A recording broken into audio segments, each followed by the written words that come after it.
محترمہ بشرا خانم صاحبہ کے ہاں ان کے تجربات، ان کی تعلیم سے کچھ حاصل کرنے کے لیے شعوری طور پر معاشرے کی تربیت کے لیے کچھ چند سوال لائے ہیں، اور وہ سوال آپ سنیں گے، محظوظ ہوں گے، اور ہم امید کرتے ہیں کہ آپ ہمیں کمنٹس میں بتائیں گے کہ کیا یہ کام ہم اچھا کر رہے ہیں یا کس طرح کا کام برا تو یہ نہیں ہے، کیونکہ یہ شعور کا کام ہے، تربیت کا کام ہے، ورکشاپس کا کام ہے۔ میں صبح کیسے ہیں آپ؟ میں الحمدللہ ٹھیک ہے، سلامت ہیں۔ کیسی گزر رہی ہے زندگی؟ بہت اچھی، شکر الحمدللہ۔ ماشاء اللہ ماشاء اللہ۔ اچھا، ہم اپنے اصل پروگرام کی طرف آتے ہیں۔ سیاسی ورکر کی تعریف کیا ہے؟ سیاسی ورکر میری نظر میں جو ہے سیاست کی بساط کے اوپر جو ہے ایک بادشاہ کی حیثیت رکھتا ہے۔ ماشاء اللہ۔ اس کو آپ ریڑھ کی ہڈی بھی کہہ سکتے ہیں۔ اچھا، ہمارا دوسرا سوال ہے، ورکر کا نظریے کے ساتھ کیا تعلق ہے؟ ورکر کا نظریے کے ساتھ تعلق اس طریقے سے بنتا ہے کیونکہ ورکر کی اقسام ہیں کچھ، جن میں خود چونکہ ایز اے ورکر کام کرتی ہوں، تو ایک ورکر ہوتا ہے جو نظریے پہ کام کرتا ہے، اس کو آپ نظریاتی ورکر بولیں گے۔ وہ صرف اور صرف جسے آپ کہیں کہ ایک سیدھی لائن میں چلتا ہے، وہ نظریے پہ کام کرے گا، پارٹی کے منشور کا خیال رکھے گا، اور اسی کو جو ہے نا وہ مطلب اپنے اس کا حصہ بنائے گا ذات کا۔ اور پھر جو دوسرا تنظیمی باڈی کا، جسے آپ کہیں کہ تنظیمی ورکر ہوتا ہے، وہ تنظیمی باڈی کا حصہ ہوتا ہے، وہ سارے معاملات پارٹی کے جو تنظیمی ہوتے ہیں وہ ان کو دیکھتا ہے۔ ایک ہوتا ہے سرگرم ورکر۔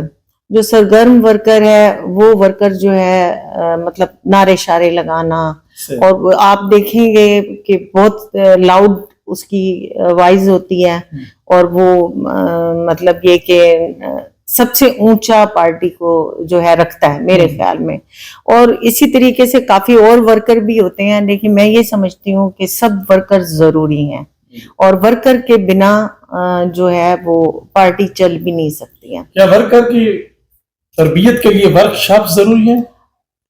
ورکشاپ تو ہر ایک کے لیے ضروری ہے۔ میں جیسے کہ لیڈرشپ کو سمجھتی ہوں کہ بالفرض ہمارے لیڈران جو پہلے گزرے ہیں، بھٹو صاحب ہو گئے، جس میں صدر صدام صاحب ہو گئے، معمر قذافی صاحب ہو گئے، یہ لیڈر تھے۔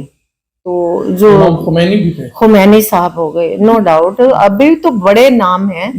تو میں ایک جو ہے اپنا جنہیں خان صاحب جو ہے فالو کرتے ہیں زیادہ تر، مطلب خان صاحب بھی سب سے بڑے لیڈر تو حضرت محمد صلی اللہ علیہ وآلہ وسلم کی ذات ہیں۔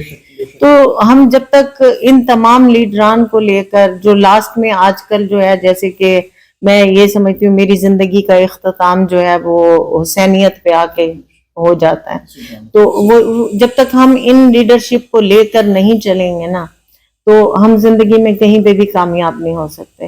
تو ہر بندے کو نا اصول پہ چلنا پڑے گا، اور اصولوں کے بنا کچھ بھی نہیں ہے، نہ کوئی پارٹی ہے نہ کچھ ہے۔ آپ پڑھیں گے، سیکھیں گے، آپ کو سیاست بھی سیکھنی ہے، آپ سیاست سیکھے بنا آپ لیڈر نہیں بن سکتے۔ ورکر کن اصولوں پر علاقائی اور مرکزی قیادت کے ساتھ سوال جواب کر سکتا ہے؟ ورکر جو ہے میں جہاں تک سمجھتی ہوں کہ اپنے علاقائی لیڈرشپ سے مسلسل رابطے میں رہے، اور وہ جو علاقائی ہماری مطلب یہ کہ جسے آپ کہیں کہ لیڈرشپ ہے، اس کو مہینے میں، 2 مہینے میں، 3 مہینے میں، ون ٹائم تمام ورکرز کو چھوٹے بڑے، اچھا ورکر میں کوئی چھوٹا بڑا نہیں ہوتا، ورکر اپنی اہلیت کے مطابق کام کر رہا ہوتا ہے۔ تو یہ کبھی بھی ورکر کو نہیں سوچنا چاہیے میں بڑا ہوں اور دوسرے جو ہیں چھوٹے ہیں، اور یہ بھی ایک تحریک ہے۔ ہم اگر اس پارٹی سے تعلق رکھتے ہیں تو یہ تحریک ہے۔ میں بار بار لوگوں کو کہتی ہوں کہ آپ برا مت مانا کریں کہ جی وہ کیوں آیا، وہ فلاں پارٹی سے ہے، وہ فلاں پارٹی سے ہے۔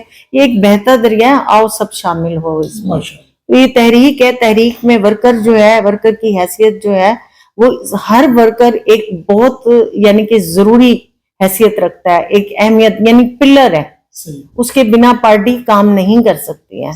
وہ اصل میں ہی الیکشن وہ ورکر لڑ رہا ہوتا ہے۔ تو ایسے ہے دوستو، آج ہمارا جو ہے یہ شعوری سوال نامے کا سلسلہ اختتام پذیر ہے۔ ہم اس کے ساتھ ہی نعرہ لگاتے ہیں پاکستان